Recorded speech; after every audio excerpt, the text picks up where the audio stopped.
Hey tubers, it's Tony, and today we're going to talk right quick about how to replace the passenger side blend door actuator on a 2006 Ford Explorer. This is the 4.0 liter Eddie Bauer edition. This process is probably the same for just about any of the Ford Explorers out there that you drive and or Expeditions, but you'll have to verify that for yourself. Again, today we're specifically talking about the 2006 Ford Explorer Eddie Bauer Edition 4.0 liter motor. The reason why I'm going to replace the passenger side blend door actuator is because I could hear it clicking behind the dashboard. That's one. Number two, I had the vehicle scanned and it came up with code B as in Bravo 226720 or 721. B as in Bravo 226720 or 721. And what that says is that the blend door actuator has failed. Keep in mind, guys, you cannot scan the vehicle with your regular code readers and get a blend door actuator code. You need one of the more high-end scan tools in order to get this type of code. The third reason why I'm replacing the blend door actuator is because cool air stopped coming into the vehicle, so I knew something was wrong. And after checking to make sure I had the proper amount of antifreeze and Freon, and then having the vehicle scanned, I knew it was the blend door actuator. There's my part number. I got it from rockauto.com, and it cost me about $18 each plus shipping. And keep in mind, there is a driver's side blend door actuator, which I've already replaced on this vehicle, but I'll show you where it is and what I did to get to it to help you out. And there's a passenger side blend door actuator. They're pretty much the same part number as you see, guys. Very easy job to replace, except for it's a tedious process because it's in a really, really tight spot. So I'm going to show you what I did to get to the passenger side blend door actuator and the retaining bolts and how I got it out. The driver's side is fairly easy, guys, for the most part, but the passenger side was a little bit more difficult because there is a steel bar in front of one of the bolts, and you just have to be patient. Again, remember I said this is a tedious process. So what you're going to find, guys, is there's an electrical connector. It has a little tab on it, guys. Push the tab in, pull the electrical connector away from the blend door actuator. And then you have a couple of retaining bolts that you'll need to remove. I'll show you where they are located on the actual blend door actuator before I take it apart. Again, remember, this is a very tedious process, so you have to stick your hands up in really tight spots and just have to work with it. You're going to need a couple of tools to do the job. You're going to need a 7mm 1/4-inch socket, long driver, and a 1/4-inch ratchet. You're going to need an 8mm socket as well. And then you're going to need a 5/16 wrench, which will come in extremely handy for you, as you will see. It's not too bad to also, guys, have a long pair of needle nose pliers to reach up in there and grab the bolts. I'll show you how that could possibly be useful as well. So again, I'm going to show you what I did to get the passenger side blend door actuator out. You're also going to need a 1/2-inch drill bit, guys. Unless you plan on taking a lot of the stuff around the dashboard apart, you're going to need a 1/2-inch drill bit as well. So let's go out to the vehicle, guys. Again, I'm going to show you where the blend door actuator is located and what I did to get it out. So hold tight. Hey tubers, I wanted to bring something to your attention right quick. If you have the 2006 Ford Explorer Eddie Bauer Edition, the 4.0 liter motor, and you were told that you need a blend door actuator, you want to make sure and verify that you're ordering a blend door that's made for dual heat Okay, dual air conditioning and heat. Okay, because if you don't, you're going to order the wrong item. I purchased this blend door actuator from Amazon and this one here from Amazon, and when they came, they are the wrong ones. It would not even really fit in at all. I had a difficult time getting it in, and I've already taken the blend door actuator out and installed it, but I'm going to do it again just for you. I couldn't get the new one in because it's the wrong one. I discovered that when I ordered it from Amazon.com, there was not an option that allowed me to select dual heat. So when I went to rockauto.com, there was an option that said dual heat. So when I got it for the driver's side and replaced the actuator, it went in with no problems. So just be mindful of that. If you go to Amazon or you order from your local auto parts store, it must be for dual heat. Again, if you have the dual heat climate control system, you want to make sure you get the correct actuator. Also, if you order an actuator and see the electrical connector is on top, this is the correct actuator made by Four Seasons. If you order an actuator and this electrical connector is on the side, it's more than likely the wrong one as well. So be mindful of that. So let's get started on what I did to get the actuator out. Okay guys, I'm back. The actuator is actually located within this compartment on the passenger side of the vehicle. It's in the same place on the driver's side, guys. This is just a little panel, and all you do is just grab it here, pull it loose, and it pops out of place, and you can go ahead and set that to the side. Your blend door actuator is actually, if you can see it, it's right there, and if you look up in there, you'll be able to see the electrical connector. Let's see if I can get it for you. There's the electrical connector. There is a retaining bolt right there, and there's another one up top, and then there's another one right here. So there are 3 bolts, but I'm going to show you how I got to the top bolt in a moment.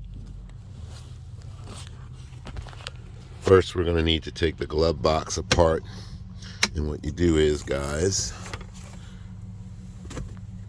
take all of your stuff out of your glove box. How do you take your glove box apart? These little tabs here, you grab with both hands and you push them in, and when you push them in, the glove box will fall down. So let's do that right quick. Sorry guys, I needed both hands to do that. And then once you hang the glove box down, what you want to do is, you could either work that way to get to the actuator's top bolt from here, or you can go ahead and remove the glove box. It's a 7mm bolt here, here, and there. So I'm going to go ahead and remove those bolts, and I'll be right back. So now that I've removed the 3 retaining bolts for the glove box, guys, the actuator again is held in by 3 8mm bolts, and what you're going to find is, see that hole there? Let's see if I can point it out to you better. See this hole here, guys? It was a little clip hole, no bigger than a pen size, that actually supports this electrical line over here. So what I did was, I pushed the clip holder out, and I took my 1/2-inch drill, and you want to make sure that you put the wires out of the way and make sure that you're not going to drill and cut the wires.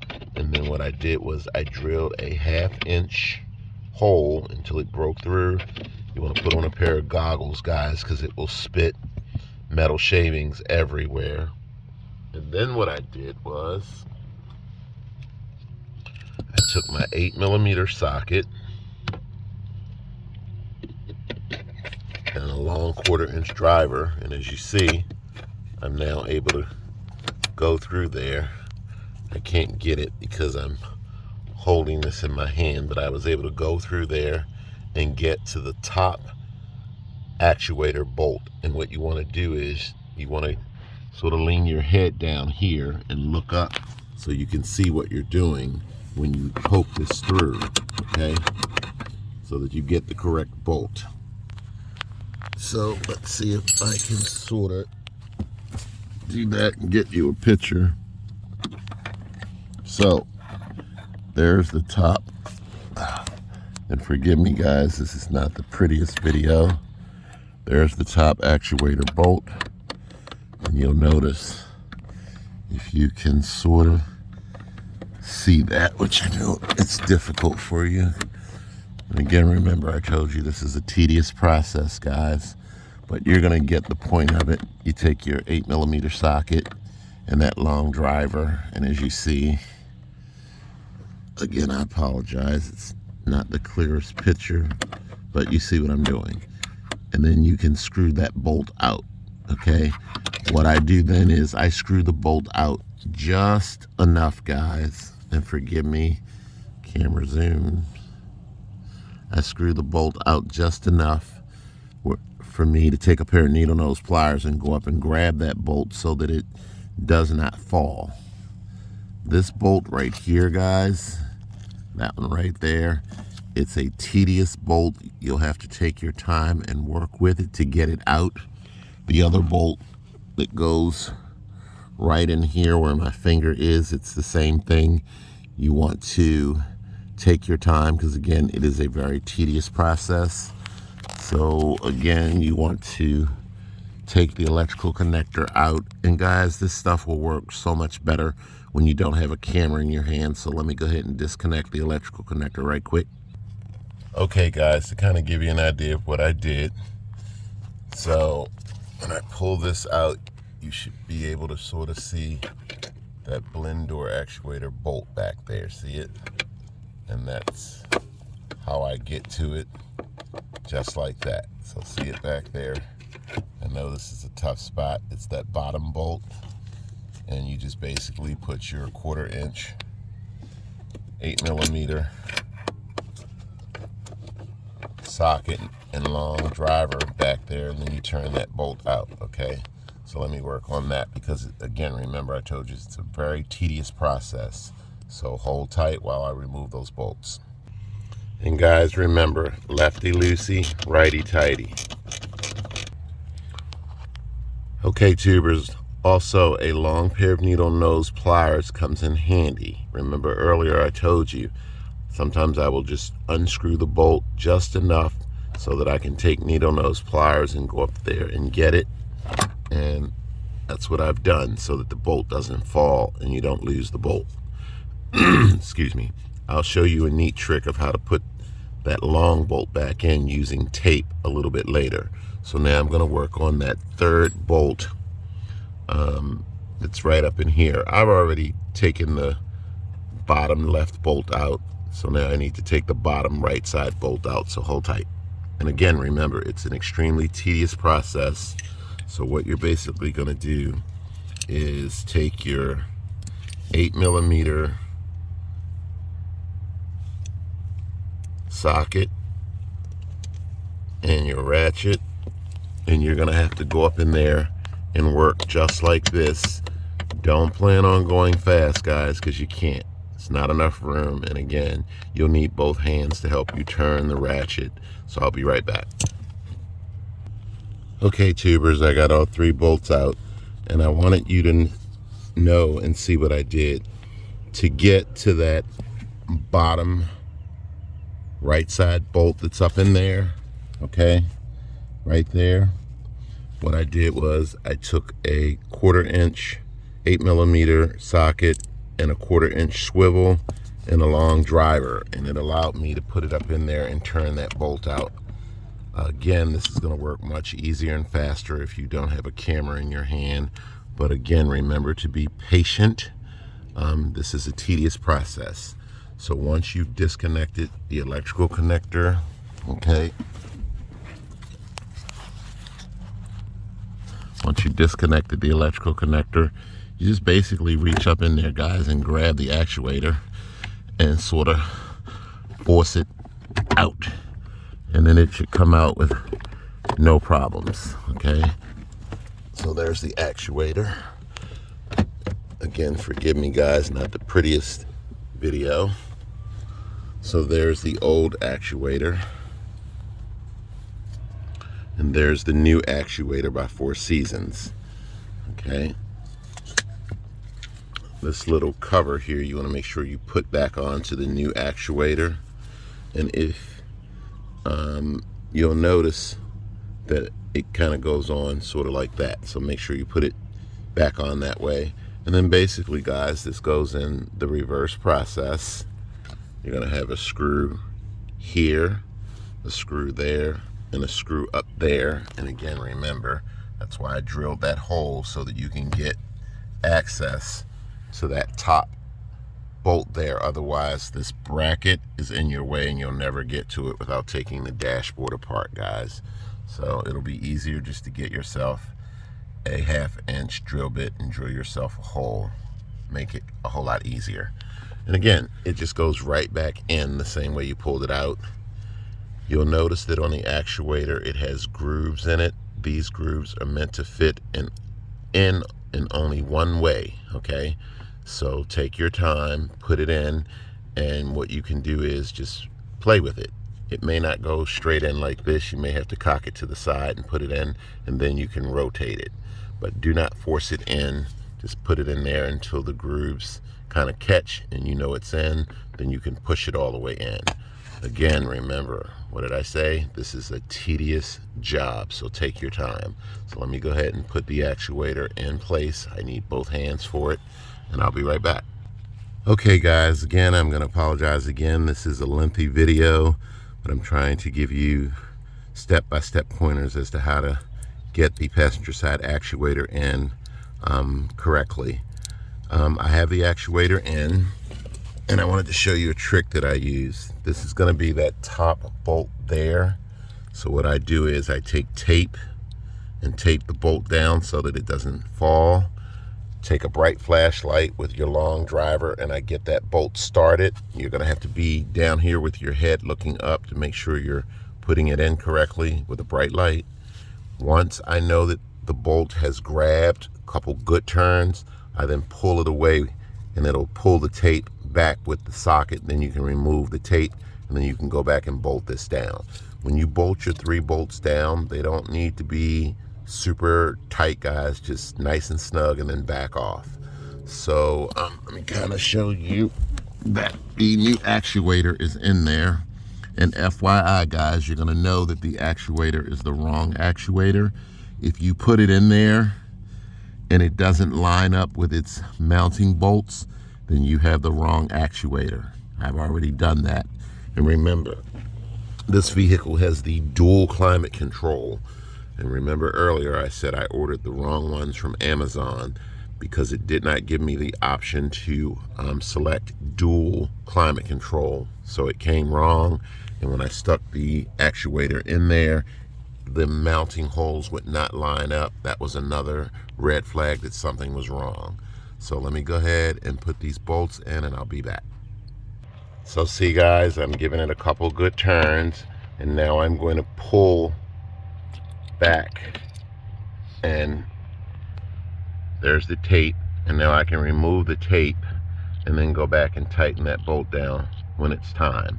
So now I'm going to work on the other 2 bolts, and again, extremely tedious in a tight spot. So again, do not rush this job, guys. Take your time and you'll be able to do this job with no problem. So hold tight. FYI again guys, for the 2 bottom bolts, I use the tape method to kind of stick the bolt in there and get it started a little bit, because you don't have a lot of room. You just want to get it started. And then I just take my 5/16 wrench and I go up in there and I slowly tighten it until it's nice and snug. And again, it's a tedious process, guys. There's no other way around it. Just take your time. So I'm almost done. I'm going to tighten up the last 2 bolts, put the electrical connector in, and then put everything back together, and then I'll show you where the actuator is on the driver's side. So hold tight. Okay guys, I know it's not hasn't been the prettiest video, but there's the electrical connector back in up there. Okay, that bottom bolt is back in. That bottom bolt is back in. That top bolt right there is back in. Okay, and all you need to do now is just simply put your panel back on and your glove box back together. And again, I showed you how to take that apart, so I'm going to skip putting it together for you, and I'm going to quickly move to the driver's side and show you where the actuator is and how you get to it as well. It's a whole lot easier than the passenger side, guys, so hold tight. Okay guys, the glove box is put back together. This little panel is put back together. Keep in mind, guys, everything you take apart goes back together in the reverse order that you use to take it apart. If you don't know what you're doing, snap photographs of how things look before you take them apart so that you can reflect back to your photograph if you have any questions about how to put something back together. Now let's move over to the driver's side. Okay guys, we're on the driver's side, and forgive the sunlight. There's the same panel, just like on the passenger side. Just grab it and pull it loose. And just like on the passenger side, there's your actuator right there. And you need to do the same process to get it out. There's that top bolt that's up there in the corner, guys. You'll need a long 1/4 inch driver and a swivel. And what you're going to do is you're going to take these two bolts loose here. I believe they're 7mm. Take this one loose and that one loose. This panel just pops out of the way, guys. And then when you take this panel out of the way, there are two bolts that hold a little bracket back there, one here and one back here somewhere. Take those loose. I believe they're either 7 or 8mm. Then you can take your long driver 8mm socket, and you can approach that top bolt from this way, and you'll be able to get it out. Remember the tape method that I showed you for putting the bolts, especially the top bolts, back in that you really can't see. And then just remember, everything goes back together in the reverse order. The electrical connector on this is easy to take loose, guys, just like on the passenger side. It has that little tab that you just push this way. And again, let me see if I can get you a picture of it. See, the electrical connector tab is right there, that little fat thing. You just push it in, and then you have to take your hand or fingers and pull the electrical connector away from the actuator. Okay, again, very doable, guys. Just take your time. And there are lots of videos out there that will already show you how to take apart the driver's side compartment to remove and replace the actuator. Okay, tubers, I know this has not been one of my shorter videos, and very, very long, of course, and I apologize again for that, as this is a tedious process. I say again, a very tedious process, and there's no way to really do a lot of this stuff and hold the camera and kind of show you everything that needs to be done. But again, very doable job for the most part.